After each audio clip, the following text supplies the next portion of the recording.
Hello guys, how are you doing? So जैसा कि हमने लास्ट एपिसोड के अंदर देखा था कि who you how, Wang QR और वांग डोंगर तीनों ने ही अपनी अपनी पावर को कंबाइन करके यहाँ पर समन कर लिया था एक काफ़ी ज़्यादा स्ट्रॉन्ग एंटिटी को। इसी के साथ इस एपिसोड की शुरुआत होती है, जहाँ पर हमें देखने के लिए मिलता है कि जो स्केल्टन किंग था वो बहुत ही ज़्यादा गुस्से से शाओ शाओ के ऊपर हमला कर रहा होता है। वो तो काफ़ी ज़्यादा बौखला गया था बेचारी शाओ शाओ, उसकी हालत बहुत ही ज़्यादा ख़राब हो चुकी होती है और उसे देखकर ऐसा लग रहा था कि वो यहाँ पर अब कुछ ही सेकंड्स तक टिक पाएगी।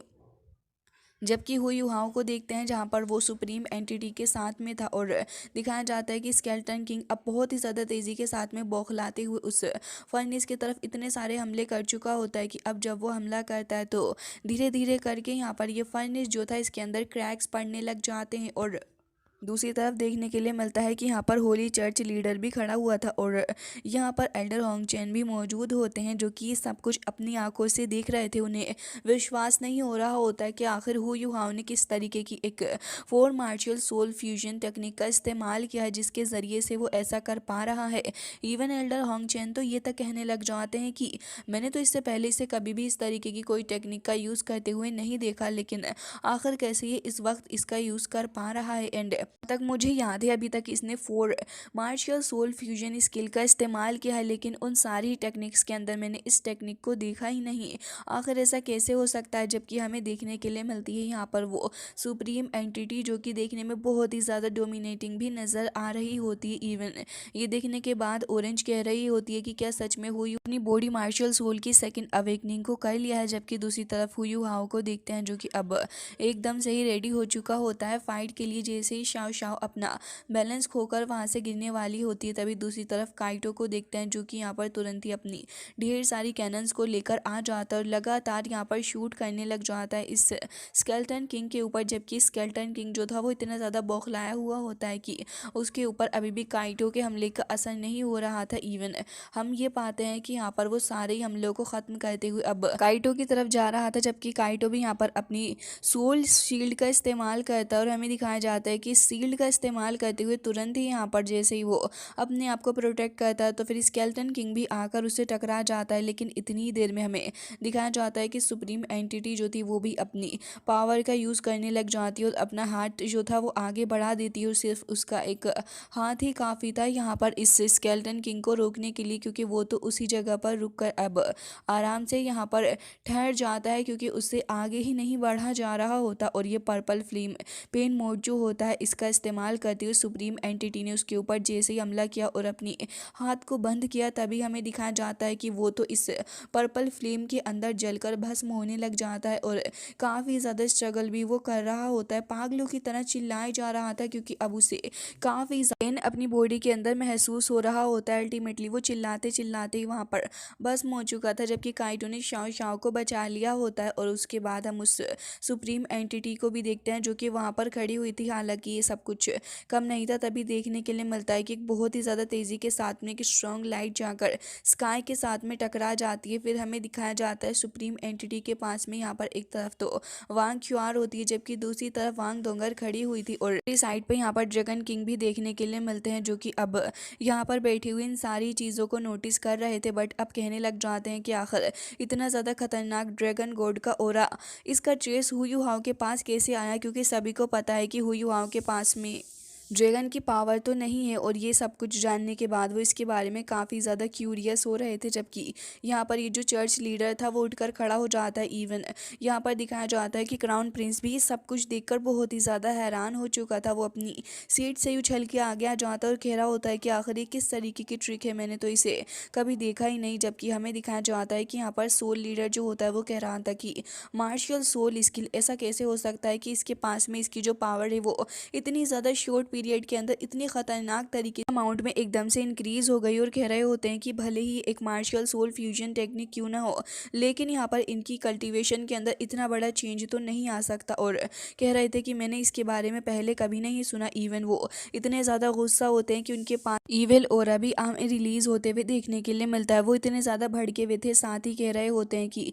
भले ही यहाँ पर मार्शियल सोल फ्यूजन स्किल क्यों ना हो, लेकिन इसकी वजह से इनका एट्रीब्यूट तो चेंज नहीं हो जाएगा। और क्योंकि यहाँ पर हुई युवाओं का एट्रीब्यूट चेंज हुआ था तो वो चीज़ उनको डाउट करने पे काफ़ी ज़्यादा मजबूर कर रही होती है। जबकि यहाँ पर दूसरी तरफ यान फैंग को देखते हैं जो कि बहुत ज़्यादा गुस्से में था और कह रहा होता है कि आखिर कैसे हो सकता है ये सब कुछ, क्योंकि उसकी टीम के सारे बंदे ख़त्म हो चुके हैं। वो गुस्से से कहता है कि अब बस मैं ही यहाँ पर अकेला बचा हुआ हूँ, लेकिन कोई बात नहीं, अगर मैं अकेला हूँ तब भी। और दिखाया जाता है कि उसका स्केलेटन बोन ड्रैगन जो था वो भी यहाँ पर चिल्ला रहा होता है। टीचर जाओ कह रही होती हैं कि इसकी मार्शल सोल जो है, उसकी पावर जो है वो और भी ज़्यादा इम्प्रूव करेगी। लेकिन आखिर किस तरीके का इवल सोल मास्टर है जिसके पास में इतने खतरनाक तरीके के सीक्रेट मेथड्स मौजूद हैं जिनके बारे में किसी को भी नहीं पता है। इवन वो इसकी सोल पावर को भी कंपेयर करने लग जाती हैं 8 सोल कॉन्ट्रा के साथ में और कह रही होती हैं कि अगर ऐसा भी किया जाए तब भी ये इतना ज़्यादा पावरफुल नहीं होएगा। फिलहाल के लिए तो अभी सारा का सारा फोकस हुई युवाओं के ऊपर था और हमें दिखाया जाता है कि अब यहाँ पर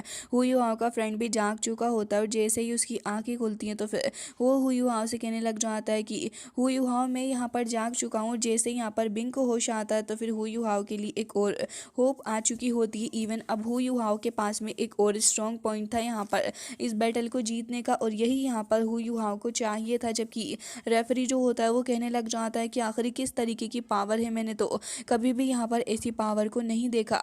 जिसके साथ ही हमें यहाँ पर काफ़ी सारे स्नोफ्लेक्स भी देखने के लिए मिलते हैं। और अब यहाँ पर ऑरेंज इसे देखकर कह रही होती है कि इसकी पावर जो है वो अब यहाँ पर 8 सोल रिंग के बराबर हो चुकी है और ये इतना ज़्यादा स्ट्रॉन्ग हो चुका है। इवन इतना ज़्यादा खतरनाक सीन हमें देखने के लिए मिल रहा था जहाँ पर एक तरफ स्केलेटन बोन ड्रैगन बौखलाया हुआ था जबकि दूसरी तरफ ये एंटिटी यहाँ पर मौजूद होती है। और इसे देखने के बाद सारे ही लोग काफ़ी ज़्यादा एक्साइटेड भी नज़र आ रहे थे। लेकिन यहाँ पर ये जो अपना स्केलेटन बोन ड्रैगन है वो तुरंत ही तेज़ी के साथ में आगे आकर टकरा जाता है सुप्रीम एंटिटी के साथ में। लेकिन यहाँ पर सुप्रीम एंटिटी का सिर्फ एक हल्का सा हाथ ही काफ़ी था उसको रोकने के लिए और वो उसे रोकने में कामयाब भी हो जाते हैं, जिससे कि वो बौखलाते हुए पीछे हटकर एक बार फिर से हमला करता है। बट वो उसे फिर से पीछे हटा देते हैं और इसी कारण से वो और भी ज़्यादा अग्रेसिव हो जाता है और एग्रेसिव होकर एक बार फिर से हमला कर देता है। लेकिन सुप्रीम एंटिटी के सामने उसका टिक पाना ऑलमोस्ट इम्पॉसिबल था।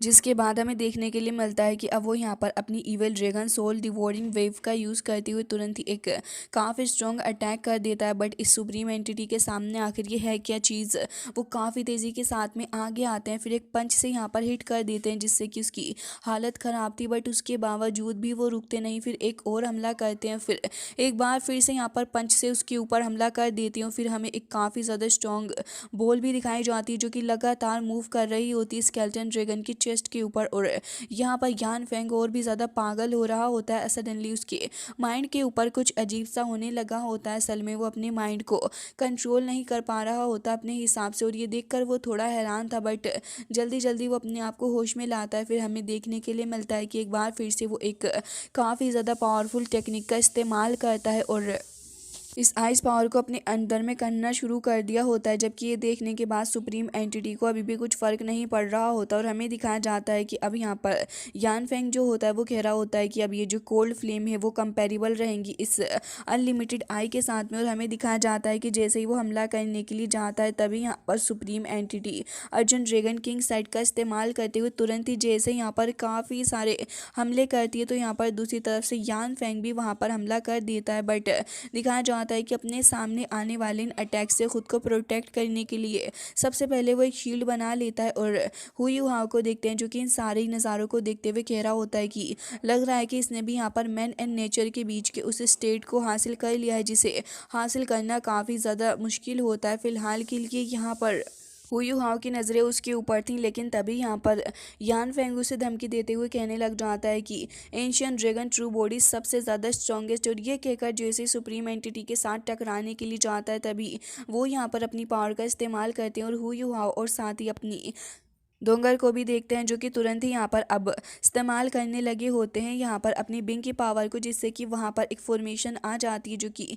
काफ़ी ज़्यादा स्ट्रॉन्ग नज़र आ रही थी। और उसी का इस्तेमाल करते हुए अब वहाँ पर काफ़ी ज़्यादा ह्यूज से आइस क्रिस्टल्स भी आ जाते हैं जो कि चारों ही डायरेक्शन से इस स्केलेटन बोन ड्रैगन को घेर लेते हैं। फिर यहाँ पर बिंग अपनी पावर का इस्तेमाल करता है और हुई युवाओं के साथ में जैसी इसकी पावर कंबाइन होती है तो हमें एक काफ़ी ज़्यादा स्ट्रॉन्ग आइसमैन देखने के लिए मिलता है। लेकिन तभी वो युहाओ कह रहा होता है कि अभी मेरा लास्ट ट्रम्प कार्ड बाकी है, और आइस स्नो गर्ल को वहाँ पर जैसे ही समन करता है तब हमें दिखाया जाता है कि असली दबदबा क्या होता है असल में।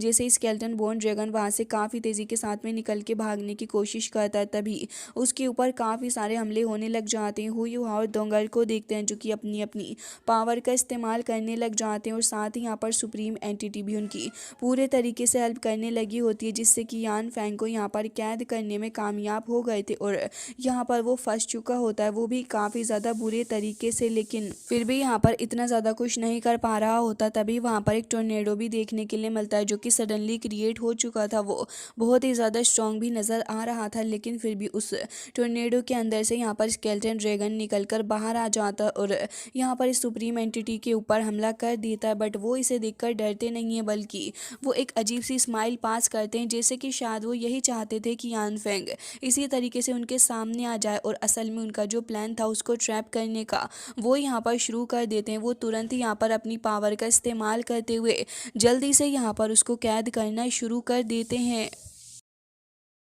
वो अपनी चेन्स का इस्तेमाल करती है, उसको ट्रैप कर लेते हो। तभी हमें देखने के लिए मिलता है कि एक तरफ से तो स्नो गर्ल आ जाती है, जबकि दूसरी तरफ से बिंग को देखते हैं, और अब यहाँ पर दोनों ही अपनी अपनी पावर्स का यूज़ करने लगे थे। सबसे पहले स्नो गर्ल अपनी पावर का इस्तेमाल करती है, फिर दूसरी तरफ हमें देखने के लिए मिलता है कि यहाँ पर हमला करता है बिंग, जिससे कि अब यहाँ पर बहुत ज़्यादा प्रेशर क्रिएट होने लगा होता है यान फैंग के ऊपर। इससे पहले वो समझ पाता कि आगे उसे क्या करना है इस जगह से बाहर निकलने के लिए, तभी सुप्रीम एंटिटी भी अपनी पावर का इस्तेमाल करके उसे सप्रेस कर देती है। फिर हमें काफ़ी ज़्यादा स्ट्रॉन्ग सी हेवनली स्वॉर्ड दिखाई जाती है, जिसका इस्तेमाल बिंग करता है, और जैसे ही उसको यहाँ पर सामने से टारगेट बनाते हुए हमला करता है वो यान फैंग के ऊपर, तो चारों ही डायरेक्शन में बस आइस ही आइस फैल जाती है। हालांकि चर्च लीडर को ये सब कुछ देखकर बहुत ज़्यादा खतरनाक वाला गुस्सा भी आता है, लेकिन अभी के लिए वो वहाँ पर बैठने के अलावा कुछ भी नहीं कर सकता, जिसके कुछ ही सेकंड्स बाद वहाँ पर सिर्फ क्रिस्टल्स ही क्रिस्टल्स देखने के लिए मिलते हैं। फिर हमें दिखाया जाता है कि सुप्रीम एंटिटी के पीछे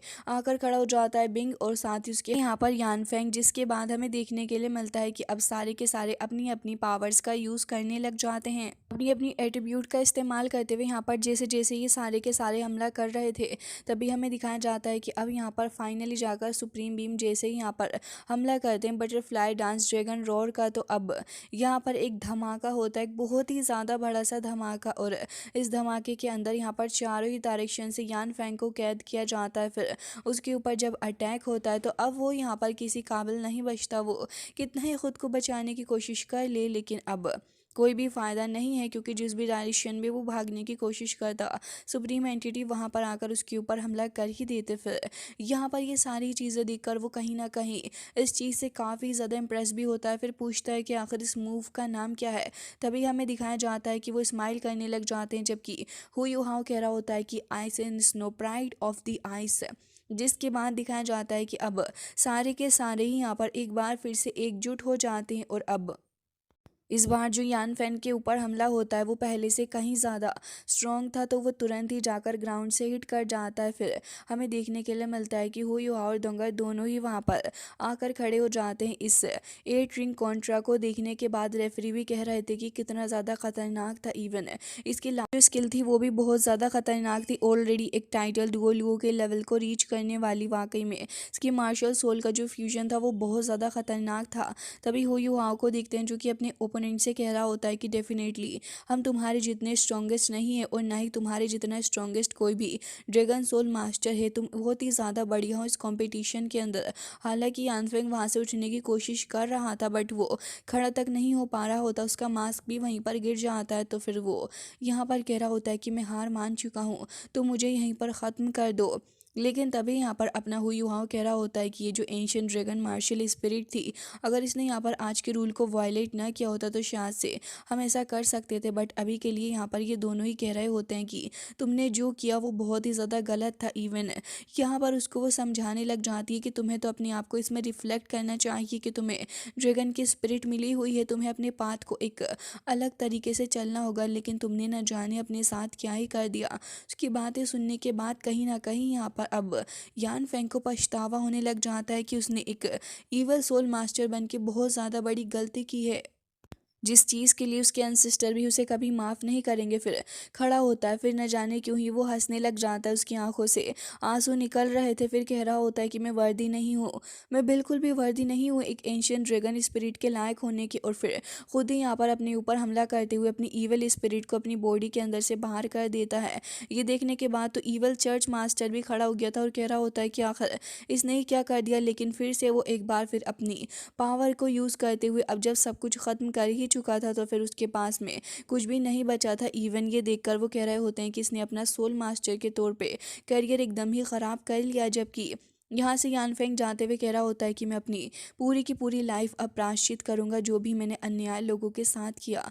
वो तो वहाँ से चला जाता है, लेकिन अब सारे के सारे टीम मेंबर्स धीरे धीरे करके इकट्ठे होकर आ रहे होते हैं। और रेफरी भी यहाँ पर अनाउंस कर देता है कि इस बार का ये जो होली स्पिरिट सेक्ट के साथ में अपना गेम हुआ है उसको यहाँ पर जीत लिया है अपने टैंक सेक्ट ने, जिससे कि वो सेमीफाइनल के अंदर काफ़ी अच्छा प्रदर्शन करने में कामयाब रही। टीचर जाओ भी ये देखकर खुश हो रही थी और बाकी सारे लोग तो यहाँ पर नारे लगा रहे होते हैं। इवन आवतियान और साथ ही प्रिंसेस वेना भी यहाँ पर खुश होती हैं। श्रेक्स तो यहाँ पर खुशी थे कि अपनी खुद की पार्टी जीती हुई है। तो फिर उसके बाद अब सारे के सारे यहाँ पर खुशी से एक दूसरे को देख रहे थे, क्योंकि मोटिवेशन की एक अलग ही लेवल यहाँ पर चल रही होती है। जिसके बाद अब यहाँ पर ये सेमीफाइनल जो था वो एंड हो जाता है। बट अब यहाँ पर एक और राउंड भी बाकी था, बट गाइस वो राउंड अभी नहीं होने वाला। क्राउन प्रिंस तो ये देखकर बहुत ज़्यादा गुस्से में था कि सब कुछ ही यहाँ पर ख़त्म हो चुका है। जबकि यहाँ पर ईवल सोल मास्टर के अंदर से काफ़ी ईवल ओरा रिलीज़ हो रहा होता है। वो कह रहे थे कि मेरी पूरी की पूरी आर्मी को यहाँ पर ख़त्म कर दिया गया है इन लोगों के द्वारा। उनके अंदर आग जल रही होती है बदले की। वो देखते हैं कि हुई वहाँ और उसकी पूरी की पूरी टीम बहुत ज़्यादा खुश है, तो इस बात से उन्हें और भी ज़्यादा गुस्सा आ रहा था। तभी क्राउन प्रिंस कहने लग जाते हैं कि मैं आपकी इस फ्रस्ट्रेशन को समझता हूँ, लेकिन हम लोग आपको रोकेंगे भी नहीं। आपको जो करना है इनके साथ कर लेना। और साथ ही उसके डिसाइबल को भी समझाने को कहता है। तो फिर वो कह रहा था कि बिल्कुल सबसे पहले तो मैं इन्हें ही समझाऊंगा, क्योंकि इन्होंने बहुत ज़्यादा गलत काम किया और मैं इनकी सोल को पूरे तरीके से बर्न करके इनकी हड्डियों को तोड़ दूंगा। उसके बाद इन्हें इस चीज़ का दर्द समझ में आएगा। फिर वो गुस्से से वहाँ पर चले जाते हैं। जान फेंग भी वहाँ से चला गया था, लेकिन क्राउन प्रिंस यहाँ पर बैठा हुआ था। उसके दिमाग में कुछ तो खुराफात चल रही होती और कह रहा होता है कि खुशियाँ मना लो थैंक्स सेक्ट, क्योंकि अब जो असल वही है कि तुम्हारा अच्छा समय ख़त्म हो चुका है। जबकि रात का सीन दिखाया जाता है जहाँ पर प्रिंसेस आई हुई होती हैं टीचर जाओ के पास, और यहाँ पर इन सभी की बातचीत चल रही होती है। प्रिंसेस वैना भी कह रही होती हैं कि क्या आपने इसके बारे में जान लिया, क्योंकि हमारे स्पाइस के द्वारा हमको पता चला है कि यहाँ पर सन एंड मून एम्पायर ने सीक्रेटली ढेर सारी ट्रूप्स को यहाँ पर रखा हुआ है, और वो डेफिनेटली वो हमारा रास्ता रोकने की कोशिश करेंगे। उम्मीद करती हूँ कि आपने हमारी बातों को सुनने के बाद अपना फैसला बना लिया होगा। ये सुनने के बाद टीचर जाओ कहती हैं कि ऑफ कोर्स पोजिडोन पवेलियन ने ऑलरेडी इसके बारे में एग्री कर दिया है, और अब हम लोग तुम्हारे साथ में कोऑपरेट करने को रेडी हैं। ये सुनने के बाद वो बहुत ज़्यादा मोटिवेशन के साथ में उठकर खड़ी होती हैं और कह रही थी कि बहुत ही ज़्यादा अच्छा है ये तो। तभी प्रिंसेस भी कह रही होती हैं कि हाँ, और अब हमें से निपटने की तैयारी करनी होगी। जबकि दूसरी तरफ क्राउन प्रिंस के पास में उसके सोल्जर्स आ जाते हैं, जो कि कह रहे थे कि हमने अपने ट्रूप्स को सारे के सारे चेक पॉइंट के ऊपर लगा दिया है, जिससे कि हमने बहुत ज़्यादा ह्यूज आर्मी को सेटअप किया है। और ये आर्मी यहाँ पर इतनी ज़्यादा खतरनाक लेवल पे सेट की गई होती है कि यहाँ पर किसी भी तरीके से अपने टैंक सेक्ट के बचने का चांस ही नहीं है। तभी वो कह रहा होता है कि ठीक है, लेवल 1 के ऊपर एक्शन लो। जिसके साथ ही ऑरेंज भी खड़ी हुई थी, बट उसके एक्सप्रेशन देखकर लग रहा होता है कि वो खुश नहीं है इस बात से। दूसरी तरफ हुयू हाओ को देखते हैं, जो कि अभी फिलहाल मिंगडू सोल आइसलैंड एलाइट कंपटीशन के बारे में सोच रहा होता है, क्योंकि अब जो ये फाइनल कंपटीशन होगा इसके अंदर तो खुद इन्हें बहुत ज़्यादा बड़ी परेशानी का सामना करना है। तभी यहाँ पर डोर पर कोई ऑरेंजेस इनको देकर जाता है। फिर हमें देखने के लिए मिलता है कि अब वांग डोंगर वहीं पर ऑरेंज लाकर रख देती है और कह रही होती है कि टीचर्स आओ ने तो ऑलरेडी यहाँ पर अलायंस को लगा लिया है। तब कि यहाँ पर अपना हुई वहाँ कह रहा होता है कि हाँ, हमें बहुत ज़्यादा सतर्क रहने की ज़रूरत है, क्योंकि ख़तरा तो इन सभी के ऊपर चारों ही डायरेक्शन से मंडरा रहा है। तभी वो कह रही थी कि हुई वहाँ इस सिचुएशन के अंदर हमारे लिए बहुत ज़्यादा परेशानी भरी बात है। और साथ ही यहाँ पर हुई वहाँ जो था उसको काम करने के लिए एक ऑरेंज उसको दे रहा होता है और कह रहा था कि सबसे पहले प्रायोरिटी यही है कि हम अपने आप को सेफ रखें। लेकिन तभी प्लेट के अंदर उसको एक चिट गिफ्ट देखने के लिए मिलती है। हुई हाउ उसको देखता है तो उसमें लिखा हुआ था कि जितना जल्दी हो सके यहाँ से निकल जाओ। अब हुई हाउ समझ जाता है कि काफ़ी खतरा हो चुका है और ऑरेंज को देखकर समझ जाता है कि डेफिनेटली सिस्टर ऑरेंज ही है जिन्होंने हमारी मदद की है। तो यहाँ पर वांग डोंगर कह रही होती है कितने क्रिटिकल मोमेंट के अंदर भी उन्होंने इतना बड़ा रिस्क लिया है हमें लेटर सेंड करने का। तभी हुई हाउ कह रहा होता है कि हाँ तुमने बिल्कुल सही कहा, जिस हिसाब से टीचर जाओ ने हमें यहाँ पर इन्फॉर्मेशन, उस हिसाब से यहाँ पर ईस्ट साउथ एंड नॉर्थ जो है पूरे तरीके से कवर है और यहाँ पर 9th लेवल की मिक्स टाइप ऑफ ब्रेन शील और साथ ही यहाँ पर काफ़ी ख़तरनाक तरीके से कैनन वगैरह सब कुछ फिक्स कर दी गई है। और यहाँ पर अगर एक टाइटल ढोल वो भी जाएगा तो वो भी सेकंड्स के अंदर तबाह हो जाएगा। हमें इस टेरिफाइंग चीज़ को काफ़ी आराम से बैलेंस करना होगा। जबकि यहाँ पर वांग डोंगर कह रही होती है कि हाँ सन एंड मून एम्पायर के द्वारा ही जो ट्रैप बिछाया गया है वो बहुत ही ज़्यादा ख़तरनाक होगा। जबकि हुई वहाँ कह रहा होता है कि हाँ और इसके बारे में मैंने कुछ सोचा हुआ है। जिसके बाद हमें दिखाया जाता है कि दूसरी तरफ वो बंदा जो था वो इंतज़ार कर रहा होता है काफ़ी ज़्यादा बेसब्री के साथ में हुई हाउ का। जैसे ही हुई हाउ और काइटो दोनों ही वहाँ पर जाते हैं तो वो कह रहा होता है कि फाइनल स्टार्ट होने वाले हैं। जबकि हुई हाउ के उसके ऊपर काफ़ी ज़्यादा गुस्सा था। हुई हाउ से पूछने लग जाता है कि पहले मैंने तुमसे बात की थी उन रेयर मेटल के ट्रांजिशन के बारे में, तो फिर आखिर तुमने ऐसा क्यों नहीं किया। तभी वो कह रहा होता है कि आप परेशान नहीं हो, आप हमारे सबॉर्डिनेट के ऊपर भरोसा रखें, आपके एजेंट के साथ में सक्सेसफुली उन्होंने कांटेक्ट कर लिया है। जिसके बाद दूसरी तरफ हमें देखने के लिए मिलता है कि अपना सुशांसी यहाँ पर आया हुआ होता है जिसने एक बंदे को बैग थमा दिया था और उसके अंदर कुछ पैसे वगैरह होते हैं। जिसके बाद वो बंदा वहाँ से वो बैग लेकर चला जाता है। धीरे धीरे करके वो छिपते छिपाते एक काफ़ी ज़्यादा अलग से फोबिडियन एरिया के अंदर आ चुका था। फिर वहाँ आने के बाद उसकी मुलाकात एक दूसरे बंदे से होती है। फिर हमें दिखाया जाता है कि वो उसको बैग थमा देता है और कह रहा होता है कि वो जो रेयर मेटल आपने हमको दिए उसके बदले ये पेमेंट है, आप इसको चेक कर लीजिए। एंड गाइस इसी के साथ ही एपिसोड एंड हो जाता है। आई होप कि आपको आज का ये एपिसोड पसंद आया होगा। मिलते हैं नेक्स्ट वीडियो में, तब तक के लिए bye bye, take care of yourself.